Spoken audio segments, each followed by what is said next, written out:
سوات پشاور ان علاقوں میں گھومنے پھرنے کا پلان بنایا. وہاں طلباء اکٹھے ہو کر ٹرین کی بوگیاں بک کر کے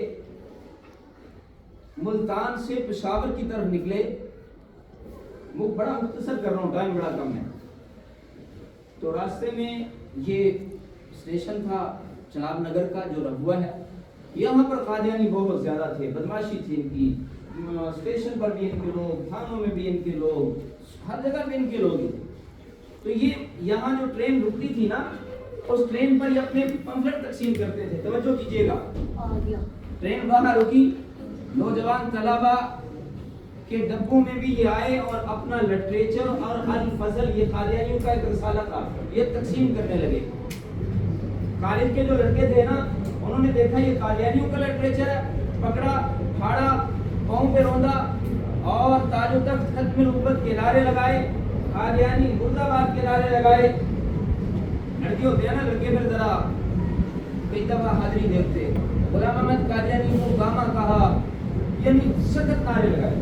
قادیانیوں کے ساتھ ان کے ساتھ یوں لگتا تھا کہ وہیں لڑائی ہو جائے گی، لیکن لڑائی تو نہیں ہوئی. لیکن قادیانیوں نے بڑی حسینت سمجھی، بڑی بےعزتی سمجھی. ٹرین چل پڑی، لڑائی نہیں ہوئی. اب یہ والا معاملہ قادیانیوں کو برداشت نہیں تھا، یہاں تک کہ مرزا طاہر نے اسی دن رات کو بھٹو کو فون کیا، یا بعض کہتے ہیں کہ خود چل کے گیا. بھٹو سے کہا کہ جناب آپ کے ہوتے ہوئے آپ کا ساتھ لیا، یہ ہمارے ساتھ کیا ہوا ہے؟ بھٹو بڑا چلاک آدمی تھا، سیاستدان تھا. اس کو پتا تھا کہ عوامی سطح پر قادیانیوں کی اگر میں بڑی حمایت کروں گا تو معاملہ خراب ہو جائے گا. اس نے مجھ سے طاہر کو کہا یار کوئی بات کرو، میں تو تمہیں بڑا آدمی سمجھتا تھا. یہ لڑکوں والا معاملہ ہے، یہ بھی تم میرے تک لے آئے ہو، یہ تو تم یا برداشت کرو یا خود ہی نمٹا لو، یہ کوئی اتنی بڑی بات ہے؟ یہ سمجھے کہ شاید بھٹو نے ہمیں کہا ہے کہ جو مرضی کرو کر لو. یہ سمجھے جب وہ لڑکے، انہوں نے پتہ کروا لیا نا، ان کا رابطہ جو تھا کہ یہ لڑکے واپس کب آئیں گے. جب لڑکوں نے واپسی پر یہ گئے تھے 21 یا 22 مئی کو پشاور کی طرف، واپسی 28 مئی کو وہاں سے ٹرین پہ بیٹھنا تھا. 29 مئی کو یہ یہاں پر پہنچے چناب نگر. قادیانیوں نے پلاننگ کی، کئی 100 لڑکوں کو بلایا جن کے پاس ڈنڈے تھے، سوٹے تھے، مختلف قسم کی چیزیں تھیں، خنجر تھے.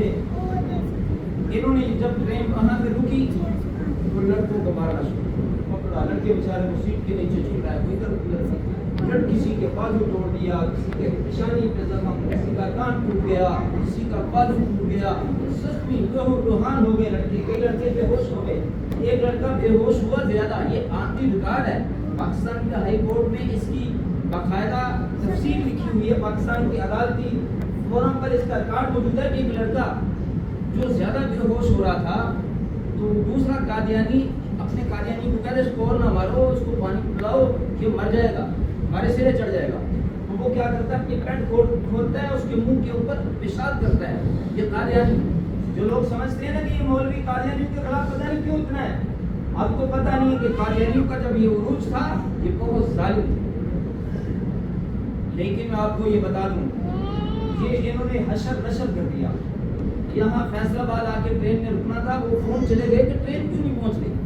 بتایا گیا کہ انجن خراب ہے، چونکہ قادیانی بڑے حمایتی تھے. کسی نے چھپ کے بتا دیا وہاں فیصل آباد ٹرین کے عملے کو کہ یہاں تو لڑائی ہو رہی ہے، یہاں تو مسلمان لڑکوں کو بڑا مارا، پتہ نہیں کتنے مر گئے ہوں گے. فیصل آباد میں ریلوے اسٹیشن کے ایک پولیس افسر نے وہاں ہمارے ختم نبوت کے عالم تھے مولانا تاج محمد صاحب، ان کو اطلاع دی. انہوں نے چناب نگر سے جب 1 گھنٹے کے بعد ٹرین وہاں سے چلی تو انہوں نے بتایا جی ڈاکٹروں کا بندوبست کرو، کوئی پتہ نہیں کسی لڑکے کی جان کو نقصان نہ ہو جائے. انہوں نے آنے تک فیصل آباد کے اندر رکشے کے ذریعے سے اعلانات کروائے، نوجوانوں کو بلایا. جب ٹرین فیصل آباد کے ریلوے اسٹیشن پر رکتی ہے تو فیصل آباد کے ریلوے اسٹیشن پر ہزاروں مسلمانوں کا مجمع تھا. جوان تھے، خون دینے والے تھے، لوگ دودھ کی بوتلیں لیے، دودھ کے گلاس لیے کھڑے تھے. ڈاکٹر موجود تھے، پٹیاں کی گئیں، لڑکوں کو دیکھا گیا جو زیادہ ایمرجنسی میں ہیں ان کو بوتلیں لگوائی گئیں اور فوری طور پر وہاں کھڑے ہو کر مولانا تاج محمد اور مفتی زین العابدین دونوں نے تقریریں کی کہ قادیانیوں اب چارہ کر لو، اب ہم تمہارا علاج کر کے چھوڑیں گے. یہ علماء تھے، ان کا تو مولویوں نے یہ کچھ نہیں، تمہارے ایمان کو بچانے والے مولوی.